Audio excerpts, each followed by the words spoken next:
বেলা বাজে 11টা, মানে আর 10-15 মিনিট বাকি। এখনো সূর্যি মামাকে দেখো, বুঝতে পারছো? পুরোপুরি বেরোচ্ছিল, শুধু টুকি টুকি করছে, এবারে সামান্য একটু রোদ উঠছে আবার মেঘে ঢেকে যাচ্ছে। আর আমি জামা কাপড়গুলো সেই কখন কেচে নিয়েছি, মানে সকালবেলায় কেচেছি, রাত্রে ভিজিয়েছিলাম, সকালেই কেচা হয়ে গেছে। সেগুলোকে যে মেলবো তার সাহস পাচ্ছি না, যে এত কুয়াশা আর এত হাওয়া। তো ফাইনালি এই এখন 11টার সময় এসে মেলে দিলাম পুরো ছাদ জুড়ে, দেখো, বুঝতে পারছো? সূর্যি মামাটা উঠলে বাঁচি। Good morning, welcome back to Deepika's lifestyle. কেমন আছো তোমরা সবাই? আশা করছি যে যেখান থেকে দেখছো ভালো আছো, সুস্থ আছো। আমি এখানে খুব ভালো আছি। তো আজকে হচ্ছে 22শে জানুয়ারি। তো আজকে আমার বিবাহবার্ষিকীর ব্লগটা তোমাদের সাথে শেয়ার করেছি, তোমরা চেক করে নিও। মানে এইটা যবে পাবে, তবে যদি তোমরা যারা যারা নতুন আছো, দেখো নি এরকম আছো, অবশ্যই গিয়ে চেক করে নিও আমার চ্যানেলে। আর যারা নতুন আছো অবশ্যই সাবস্ক্রাইব করে দিও। আর আজকে বিশেষ একটা দিন, সেটা হচ্ছে গিয়ে আমার কাকা শ্বশুরের মেয়ের বিয়ে।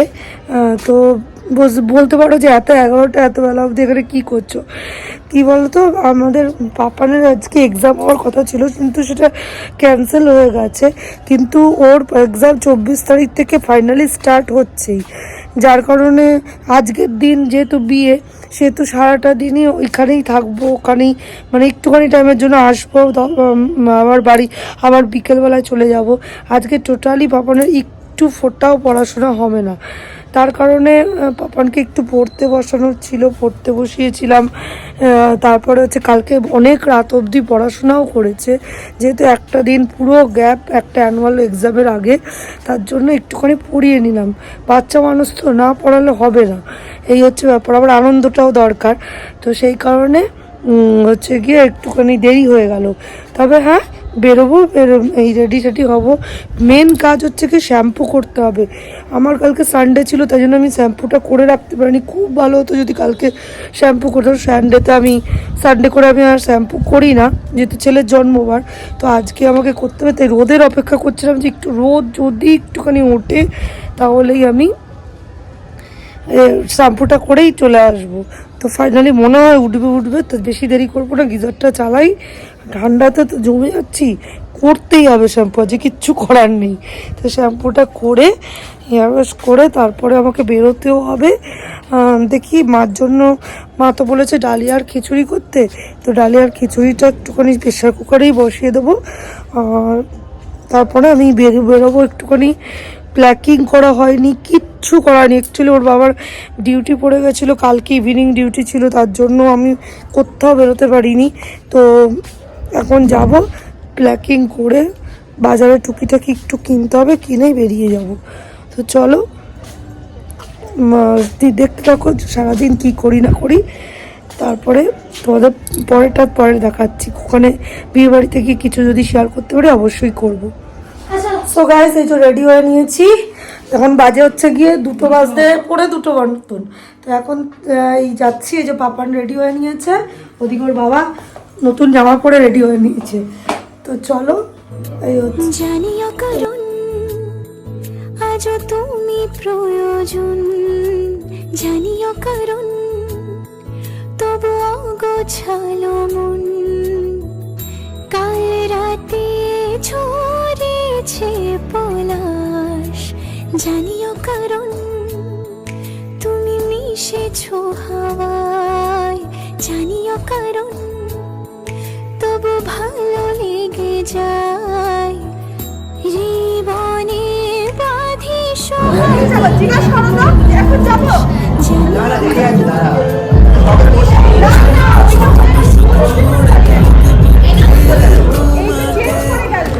তো এইটা ছিল আমার ননদ, যার বিয়ে, মানে কাকা শ্বশুরের ঘরের ননদ। তো এখানে আমরা এসেছিলাম, আর ও পিঁড়িতে উঠবে। এখন ওকে শুভদৃষ্টি করানোর জন্য মণ্ডপে নিয়ে যাওয়া হবে। মণ্ডপটা ছিল বাইরে। আর এখানে আমার বাদ বাকি সব ননদেরা রয়েছিল। এটা আমার বড় ননদ, এটা আমার পিসি শাশুড়ি ঘরের মেজে ননদ, ওটা আমার ননদ তত্তুর, ওর বাবা, ওরা সব গল্প করছিল। এই হচ্ছে ব্যাপার। তারপরে আমার লুকটা তোমাদেরকে শেয়ার করছি। এই যে আমার লুক, আমি আগে এটা শ্যুট করে নিয়েছিলাম, বাট আমি ভাবলাম যার বিয়েতে এসেছি তাকে আগে দেখাই। এই যে আমার ননদ। তো কেমন লাগছে আমার লুকটা? পাক্কা 3 ঘন্টা নিজে নিজে হেয়ার স্টাইল, নিজে নিজে শাড়ি ড্রেপিং, এই সমস্ত ভারী শাড়ি ড্রেপিং করতে খুবই কষ্টকর। তাও আবার যদি আট পৌড়ে করে করা হয়। আর ওদিকে দেখো আমার ছেলে আর তোর কি নাচাটাই না নাচছে। তো এখানে মিউজিক চলছিল আর ঠান্ডাটাও পড়েছিল। তারপর সেখান থেকে বাড়ি চলে আসি, শ্যুট সেরকম করা হয়নি। তো পরের দিনের ব্লগটা তোমাদের সাথে share. Good morning guys, welcome back to Deepika's lifestyle. কেমন আছো তোমরা সবাই? আশা করছি যে যেখান থেকে দেখছো ভালো আছো, সুস্থ আছো। আমিও বেশ ভালো আছি। চুলের সিরামটা লাগাইছি, স্নান করে নিয়েছি। এখন যাচ্ছে মোটামুটি 11টা। গলার আওয়াজ একদম গনগন, গলার ঠান্ডা লেগেছে, বুঝতেই পারছো। তো স্নান করে নিয়েছি। আর এখানে আমি কালকের একটু ভাত বেঁচে গেছে, মাছ বেঁচে গেছে, এগুলোকে গরম করছি ছেলেকে খাওয়াবো বলে। তো প্লেট নিয়ে নিয়েছি এখানে। এটা বেড়ে ছেলে এখন ছাদে, ছেলেরও স্নান হয়ে গেছে। আজকে হচ্ছে রবিবার, তো ছেলে পড়তে যাবে। তো তার জন্য ওকে ভাত খাইয়ে 11:30টায় পড়া আছে, খাইয়ে পাঠাবো। করে আস্তে আস্তে অনেকটা লেট হয়ে যায়, খিদেও পাবে, স্নানও হয় না। তার জন্য আজকে ঠিক করলাম স্নান করিয়ে তারপরে খাইয়ে নিয়ে নেবো, তাহলে একটু পেটটা বাড়াতে পারবো। এসে 2টোর সময় আবার এসে পরে ভাত খেয়ে নেব। তো চলো এগুলো করে নিই, বেড়ে নিই, তারপরে ছাদে যাই।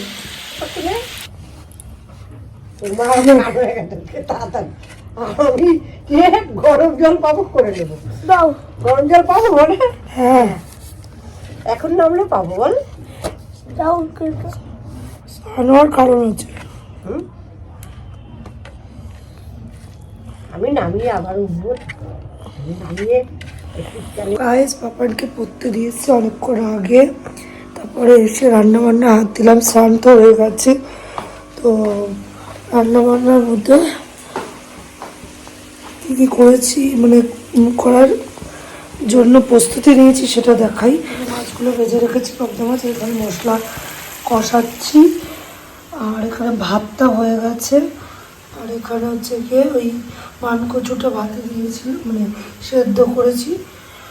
এই হচ্ছে কি ব্যাপার। এখানে আবার উচ্ছে আলু পেঁয়াজ কেটে নিচ্ছি। এই হচ্ছে ব্যাপার। আজকে হচ্ছে নেক্সট দিন, কালকে সারাদিন মাথা যন্ত্রণা, ইভেন আজকেও মানে সন্ধ্যের পর থেকে মাথা যন্ত্রণা বলে আর ভিডিও করিনি। আর এই পাগলকে দেখো, এদিকে আয় দেখি, কি পাগল এটার বাবা। ওনাকে প্রচুর ঠান্ডা লাগছে, আমি উপর থেকে এসে দেখছি এইটা পরে নিয়েছে। দেখো অবস্থা, দেখো অবস্থা, দেখো পাগলামি চূড়ান্ত হচ্ছে। যাও খোলো, খেয়েছো? পায়েসও খেয়েছিস? সব খেয়ে নিয়েছিস? আছে একটু, ঠিক আছে। পড়তে বসো, আজকে ম্যাথ এক্সাম হয়েছে। তো আমার অবস্থা দেখে বুঝতেই পারছো আমার শরীর প্রচণ্ড খারাপ। আর ম্যাথ এক্সাম বলে আমার টেনশনে আরও অবস্থা খারাপ হয়ে গেছে। ম্যাথ এক্সাম কালকে অনেকক্ষণ ধরে 1 নাগাড়ে ওকে নিয়ে বসেছিলাম। সন্ধ্যে থেকে কোনো রান্না বান্না সেরকম ছিল না, শুধু চা করেছি, চা খেয়েছি, খেয়ে ওকে নিয়ে এই নিচেই বসে গেছি পড়াতে। মা টিভি বন্ধ করে দিয়েছিল, তো নিচেই বসে গেছিলাম, উপরেও যাইনি। কম্বলের তলায় ঢুকে 1 নাগাড়ে ওর অঙ্কর দিকে তাকিয়েছিলাম। তো এতক্ষণ আমি ছোটো ছোটো লেখার দিকে তাকিয়ে থাকতে পারি না, মাথা যন্ত্রণা তখনই স্টার্ট হয়ে গেছে। তারপরে আমার একটু রোদে গেলে, এখন দেখছি কালকে একটু রোদে বসেছিলাম সকালবেলা, তো মাথা ব্যথা স্টার্ট হয়ে গেছে। কিন্তু এত ঠান্ডা লেগেছে যে রোদে একটু না বসলেই নয়। এখনও আমার ইচ্ছা করছে, মাথার চুল টুল আঁচড়াতে ইচ্ছে করছে না, মনে হচ্ছে টান পড়লেই মাথা যন্ত্রণা করছে। তো সেই কারণে আর রাত্রিবেলা ব্লগটা করিনি, ইচ্ছেই করছিল না। মাকে উঠে 2টো রুটি আর বেগুন ভাজা করে দিলাম 2 পিস। মা ওই দিয়ে রাত্রে খেয়েছে। আর আমাদের তো ভাত ছিল, খিচুড়ি, সাই বাবার এখানে একটা হয়, ওটা কী বলে, সাইদামের একটা প্রোগ্রাম হয়, ওখানের থেকে খিচুড়ি এবং আমাকে ঝলসে যাচ্ছে এখানে যেই আসছি। সো ওই সাইদামের ওখান থেকে খিচুড়ি, আলুর দম, পায়েস, গুড়ের পায়েস এসব দিয়েছিল। তো ওটা একটু একটু করে টিফিনের মতন আমরা খেয়েছিলাম। আর ভাত খেয়ে নিয়েছিলাম, ভাত অল্প ছিল, ম্যানেজ হয়ে গেছে, ওটা খেয়ে নিয়েছিলাম। আর তারপরে একটু পায়েস রেখে দিয়েছিলাম। তো এখন পরীক্ষা দিয়ে আসলো সকালবেলা, একটা বিস্কুট খেয়ে গেছে পরীক্ষা দিতে। দুধ টুধ তো খাই না, জোর করে খাওয়াই। আর পরীক্ষা দিয়ে এসছে, পরীক্ষা দিয়ে এসে পরে কোশ্চেন টোশ্চেন ধরলাম আমি, কি করেছে না করেছে, নাহলে বুঝতে পারি না কতটা কি পেরেছে না পেরেছে। একটা জানি পরীক্ষার খাতায় যা দিয়েছে তাই পাবে, কিন্তু একটা যদি অ্যাজাম্পশন না নেওয়া যায়, নিজেরও একটা মনে স্যাটিসফাইড হয় না যে কতটা কি পারলো না পারলো। কোশ্চেন টোশ্চেন ধরলাম। কালকে সায়েন্স এক্সাম, তা বললাম যে সায়েন্স একটু পরোটা খেয়ে নিয়েছে, পরোটা খেয়ে বললাম যে সায়েন্সটা করতে বসে, যখন একদিনও গ্যাপ নেই আর প্রচুর চ্যাপ্টার, তো বললাম পড়তে শুরু করে দাও এখন থেকে, তাহলে দুপুরের মধ্যে পড়া কমপ্লিট হয়ে গেলে এক্সারসাইজগুলো পরে বিকেলে বসে করতে পারবে। তো সেই জন্য আমি পড়তে দিয়েছি। আর আমি দেখি কি খাই টাই, কিন্তু মাথা যন্ত্রণা করে যাচ্ছে। ওর বাবা অফিস যাবে না বললো, কিছু কি একটা কাজ আছে তার জন্য। তো বাজার করে এনেছে, বাজার বলতে কি আলু শেষ হয়ে গেছিলো, আলু নতুন আলু এনেছে। বাবা এতদিনে আমার বাড়িতে নতুন আলু ঢুকলো। আলু এনেছে আর মাছ এনেছে, আর সবজি তো আছেই। ঠিক আছে চলো করে নি রান্না। তো অন্য জায়গার সাথে আমরা অন্য জায়গায় পায়েস খাই না, কি জানি কেন, কিন্তু এই পায়েসটা দেখে খুব লোভ লাগছে। এক চামচ খেয়েছি, দেখতেই পাচ্ছি এলাচ টেলাচ করেছে, টেস্ট হয়েছে ভালো। তার জন্য এখন নেবো হচ্ছে মুড়ি, এর মধ্যে ব্রেকফাস্ট এটাই করে নেবো, এটুকু মুড়ি দিয়ে পায়েসটা খেয়ে নেবো। ডিভিডি গাইস, অ্যাকচুয়ালি ব্লগ করার ইচ্ছেটাই চলে গেছে, জানি না কেন এতটাই শরীর খারাপ লাগছে। আজকে তো বাধ্য হয়ে স্যারিডন এনে খেতে হলো। জানি এটা খুব একটা ভালো বার্তা নয়, স্যারিডন খাওয়া ভালো নয়, কিন্তু আমি সহ্যের অতি মাথা যন্ত্রণা। রান্না করতে করতে শুরু হয়েছিল, মনে হচ্ছিলো কতক্ষণে আমি রান্নাটা কমপ্লিট করবো আর দেন একটু এসে শোবো। মানে করতেই পারছি না এমন অবস্থা। মাছের ঝোল ভাত করেছি, আর একটু চাল কুমড়ো না তো ওটাকে কী বলে জানো, শীষ পালংয়ে ডাঁটা চচ্চড়ি করেছি একটু সর্ষে পোস্ত দিয়ে। এইটাই করেছিলাম আজকে, আলু দিয়ে সর্ষে পোস্ত দিয়ে ডাঁটা চচ্চড়ি, আর হচ্ছে গিয়ে কাতলা মাছের ঝোল ভাত। এই করে রেখে তারপরে স্যারিডন, বরকে বললাম স্যারিডন এনে দাও, ও এনে দিল। ওটা দুটো এনে দিয়েছিল, আমি একটা খাওয়ার কিছুক্ষণ মধ্যে ব্যথাটা কমে গেছিলো, কিন্তু আমার মনে হচ্ছিলো খেয়ে দিয়ে একটু শুয়ে পড়ি। তার মধ্যে পাপানের এক্সাম চলছে, তো ওইটা নিয়ে আমি ভীষণ টেন্স হয়ে রয়েছি। ওকে দেখাতে হচ্ছে আমাকে থেকে হচ্ছে কি মোবাইল দেখে একটুখানি লেখা কোশ্চেন আনসার দিতে হচ্ছে, মানে সব দিক দিয়ে আমি তাল পাকিয়ে যাচ্ছে। মনে হচ্ছে না যে ব্লগ করার মতন ঠিক সময়। তো ফাঁকে তাহলে যেটুকু যা শ্যুট করছি তোমাদের সাথে শেয়ার করছি, হয়তো 2-3 দিনের ব্লগ একসাথে মিলিয়ে মিশিয়েই দেবো। তো এখন হচ্ছে সন্ধেবেলা, তো পাপানকে এতক্ষণ লেখাচ্ছিলাম আমি, লিখে টিকে আমি বললাম চল একটু দুধ খেয়ে আসবো, 7:20 হয়ে গেছে। তো এখন গিয়ে নিচে চা খাবো, দুধ খাবো, মানে দুধ ছেলেকে করে দেবো, তবে ভুলভাল বলছি। আর তারপরে হচ্ছে গিয়ে মার জন্য একটা জিনিস বানাবো, আমরাও খাবো। তো সেটা করে তারপরে পাপানকে আবার পড়াতে নিয়ে আসবো। অ্যাকচুয়ালি অ্যানুয়াল এক্সাম, ওর সাথে সাথে মনে হচ্ছে আমারও এক্সাম চলছে, পরীক্ষার 4-5টা বাকি আছে, হয়ে গেলে আমারও শান্তি ওরও শান্তি। তো চলো যাওয়া যাক। আমি জানি না আদৌ আমি শ্যুট করতে পারবো কিনা, এরপরে মাঝে মাঝে তোমাদের এসে আপডেট দিয়ে যাচ্ছি। তো হ্যালো গাইস, তো ভাবছিলাম যে কি বানাবো রাত্রে মার জন্য ডিনার। তো মা দুপুরে বলে রেখেছিলো যে একটু সরু চাকলি বানাবি, তো বললাম ঠিক আছে তাহলে ডাল আর চাল ভিজিয়ে রাখি। তো বিউলির ডাল 1 কাপ মতন আর চাল 1 কাপ মতন ভিজিয়ে রেখেছিলাম।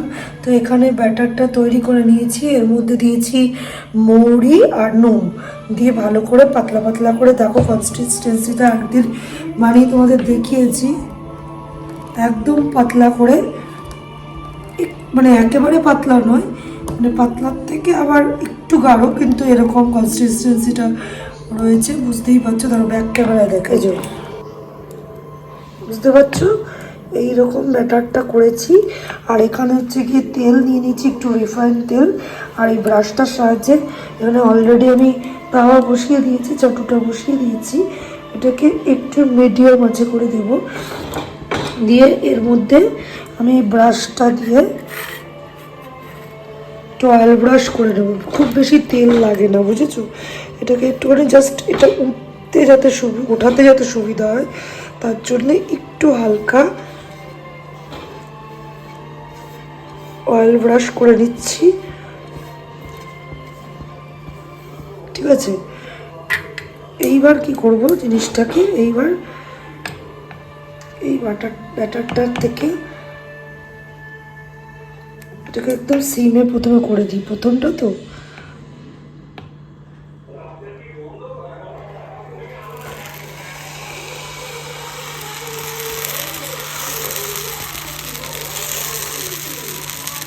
পুরো ধোসার আকারে, যত পাতলা হবে তত ভালো। অ্যাকচুয়ালি নামটা ওই জন্যই সরু চাকলি।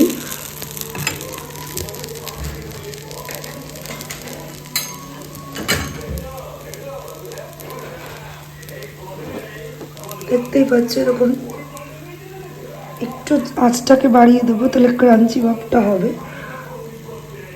পুরো যখন উপরের এই পোর্শনটা দেখতে পাবো যে শুকিয়ে শুকিয়ে এসছে, তখন এটাকে উল্টানোর চেষ্টা করব, তার আগে নয়।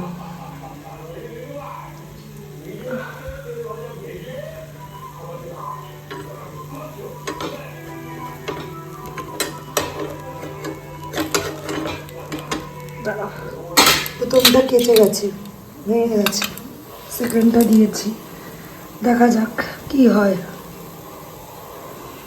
মনে হচ্ছিল তাওয়াটা পুরো একদম ইয়ে ছিল তো, মানে ফ্রেশ ছিল তো, তেলটা একটু বেশি দিতে হতো মনে হলো। বেশি করে অয়েল ব্রাশ করে তারপরে দিলাম, দেখা যাক কি হয়।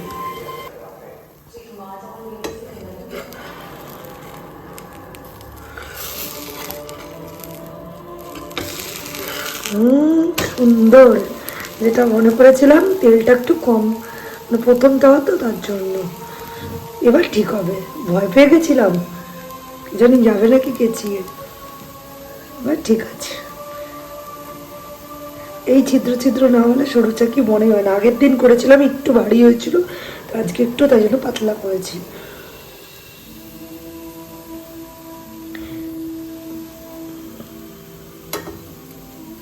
অনেকে একদিক করে, আমি আবার দুদিকটাই করি, না হলে ভালো লাগে না।